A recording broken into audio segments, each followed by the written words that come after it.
तो इस एपिसोड की स्टार्टिंग में हम देखते हैं कि बैंगाओ को भेजे गए चैलेंज की वजह से वहां पर बहुत सारे त्यानसुआन शॉर्ट सेक्ट के बंदे आ गए होते हैं, जिसे देखने के बाद कि वहां पर डोंगसिंग पवेलियन का नाम लिखा हुआ है, वो गुस्सा होकर एक बंदा कहने लगता है कि इनकी इतनी हिम्मत कैसे हो गई कि ये वापस से आ जाएं। और अब दूसरा बंदा कहने लगता है कि वो तो हमसे कब से डर कर भाग गए थे, लेकिन और वो 4 फैमिलीज भी हमारी गुलाम बन गई थी, लेकिन ये वापस से आ गए हैं। और अब तीसरा बंदा कहने लगता है कि शायद इस सिटी को थोड़े आराम की जरूरत थी और वो मिल गया है। और अब एक एल्डर उन्हें आगे बढ़ने के लिए कह देता और सारे डोंगसिंग पेविलियन के अंदर आ जाते हैं। और अंदर आने के बाद वो सारे आयरन स्वॉर्ड सेक्ट के लॉर्ड्स को देखते हैं, जिसे देखने के बाद एक एल्डर वहां से भागने लगता है, क्योंकि वो भी एक ताकतवर सेक्ट है। लेकिन वहाँ पर एक शील्ड बन जाती है और वो दोनों कहने लगते हैं कि हम तुमसे यहाँ पर लड़ने के लिए नहीं आए हैं, हम तो यहाँ पर सिर्फ एक शो देखने के लिए आए हैं। और अब वैंगा वहाँ पर आ जाता है, जिसे देखने के बाद वो एल्डर आगे बढ़ते हुए कहने लगते हैं कि तो तुम ही वो लोग हो जिन्होंने 2 लोगों को मारकर यहाँ पर अपना डोंगसिंग पेविलियन को वापस से स्थापित कर दिया है, तुम्हारे अंदर इतनी हिम्मत कहाँ से आ गई। और अब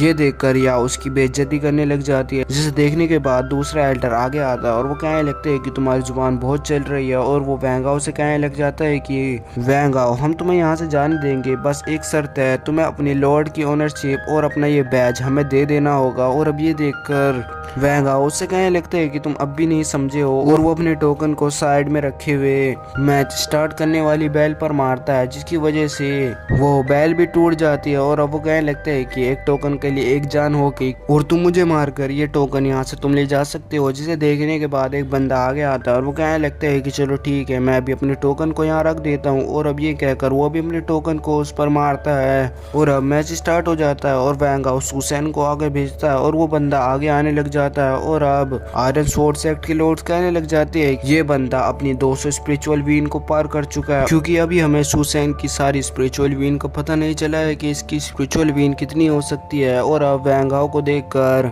मास्टर हान सोचने लगते हैं कि वैंगाओ अब तुम क्या प्लान बना रहे हो, देखते हैं। और अब हम देखते हैं कि उन दोनों के बीच में फाइट स्टार्ट हो जाती है और वो बंदा अपनी शॉर्ट टेक्निक को बाहर निकालता है और वो कहने लगते हैं कि तुम्हारे लिए सिर्फ मेरी एक टेक्निक ही काफी है। और अब वो अपनी शॉर्ट को उसके ऊपर फेंकता है और वो 1 की 2, 2 की 4 होकर सुसैन पर हमला कर देती है और वहाँ पर एक बहुत बड़ा ब्लास्ट हो जाता है। लेकिन सुसैन ने अपने ऊपर शील्ड लगाई हुई होती है, जिसकी वजह से वो बच जाता है, लेकिन वो स्वॉर्ड उसके चारों तरफ उसकी शील्ड को तोड़ने की कोशिश कर रहे होते हैं, जिसे देखने के बाद वो बंदा कहने लग जाता है कि इस टेक्निक से कोई भी नहीं बच पाया। और अब हम देखते हैं कि मास्टर हान उसे देखकर चिंता कर रहे होते हैं और वैंगाओ को देख रहे होते हैं, लेकिन वैंगाओ हंसता जा रहा होता है, जिसे देखने के बाद उसे कुछ समझ नहीं आता। और हम देखते हैं कि सुसैन उन सारी स्वॉर्ड को पीछे कर देता है और वापस से वो स्वॉर्ड उसके ऊपर हमला करने लग जाती है, लेकिन सुसैन उन्हें रोकता नहीं है और वो स्वॉर्ड उससे लगकर दूर जा रही होती है। और अब वो आगे बढ़ने के बाद उसके स्वॉर्ड पर ही पंच मारता है, जिसकी वजह से वो उसके ही लग जाती है। और अब वो उसके पास आकर एक पंच मारकर उसे हवा में उड़ा देता है और एक हमले से अब उसे मार डालता है, जिसे देखने के बाद वो दोनों खुश होने लग जाते हैं। और अब वो वापस से आ जाता है, जिसे देखने के बाद वैंगा उनसे कहने लग जाता है कि अब तुम्हें पता चल गया है कि ये डोंगसिंग पेविलियन है या नहीं। और अब ये देखकर वो गुस्सा होने लग जाते हैं और अब एक एल्डर उसे मारने के लिए आगे बढ़ रहा होता है, जिसे देखने के बाद वो बंदा उसे रोकता है और अब वो कहने लगता है कि मैं आगे जा रहा हूँ, जिसे देखने के बाद वैंगाओ हंसते हुए प्रिंस ताई को आगे भेज देता है। और अब ये देखकर वो कहने लगता है कि चलो मैं इसे कुछ सिखा दूंगा। और अब हम देखते हैं कि वो जाने के बाद वो बंदा अपने टोकन को उसी पर फेंक कर प्रिंस ताई के ऊपर चिल्लाने लगता है, जिसे देखने के बाद प्रिंस ताई कहने लगता है कि तुम बहुत ही कड़वा बोलते हो, लगता है तुम्हारी स्वॉर्ड भी तुम्हारे जैसी ही होगी। और अब ये देखकर वो अपनी स्वॉर्ड को निकाल कर उस पर हमला करने लगता है, लेकिन प्रिंस ताई उसके सारे अटैक से बच जाता है। और अब ये देखकर वो उसके पास आकर अपनी स्वॉर्ड से मारने की कोशिश करता है, लेकिन वो अपने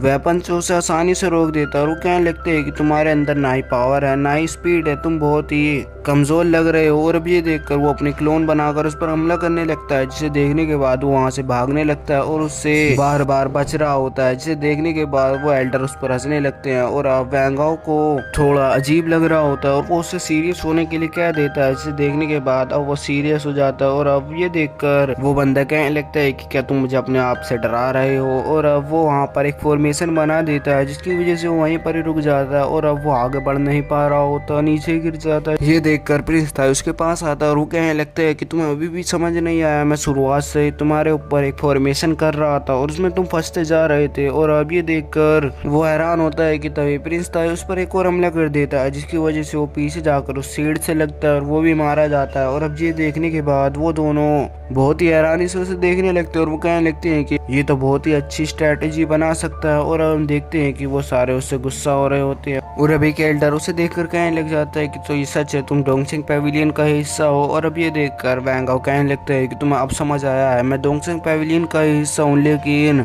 मैं ये नहीं भूला हूँ कि तुमने हमारे डोंगसिंग पेविलियन के साथ क्या किया है और मैं उसका बदला तुमसे जरूर लूंगा। और अब ये देखकर वो पीछे हटने लगता है कि तभी दूसरा बंदा आगे आता है और वो कहने लगता है कि चलो मैं तुमसे लड़ूंगा। और अब वो लड़ने के लिए आगे बढ़ ही रहे होते हैं कि वहाँ पर वही लड़की आ जाती है, जिसे देखने के बाद वो कहने लगते हैं कि ये लड़की यहाँ पर कैसे। और यहीं पर यह एपिसोड खत्म हो जाता है। तो दोस्तों शायद ये बात आपको पता चल गई होगी कि हमारे चैनल पे से सारी एंशिएंट मिथ की वीडियोस रिमूव हो गई हैं, क्योंकि हमारे चैनल पर 2 कॉपीराइट स्ट्राइक आ गए थे और एक और आया तो हमारा चैनल बंद हो सकता है। इसकी वजह से मैंने ही वो सारी वीडियोस डिलीट कर दी, लेकिन अगर आपने वो वीडियो नहीं देखी है तो मैं एक और चैनल बना रहा हूँ, उस पर मैं वो दोनों वीडियोस डाल दूंगा जिसको आप देख सकते हो। और उस पर और भी नई सीरीज को मैं एक्सप्लेन करने वाला हूँ, इसलिए आप उसे भी सब्सक्राइब कर सकते हो।